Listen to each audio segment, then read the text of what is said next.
今日はありがとう。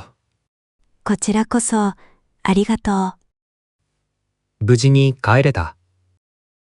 う。うん、帰れたよ。アレックスは？うん、大丈夫。今日は楽しかった。私も楽しかった。また行こうね。うん、行こう。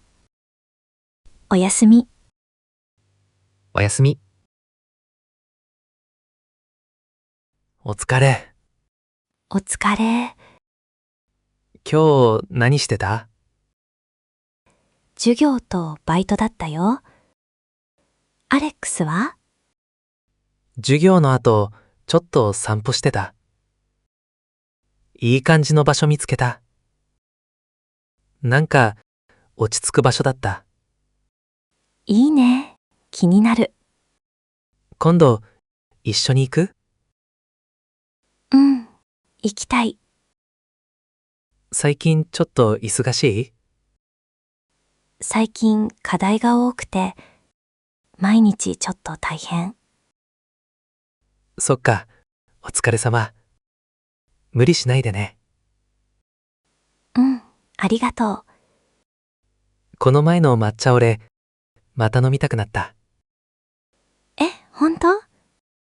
私もたまに飲みたくなる。あれ、思ったより飲みやすかった。でしょ？なんかちょっと眠くなってきちゃった。そっか。じゃあ今日はゆっくり休んで。うん、ありがとう。おやすみ。おやすみ。ちょっと聞いていい？うん。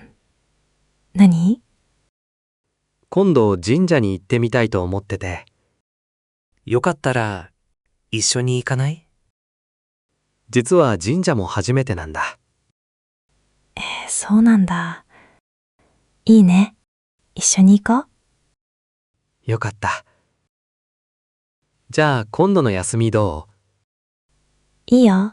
大丈夫。中央駅で待ち合わせにしようか。うん、いいね。何時にする？ 2時はどう？うん、大丈夫。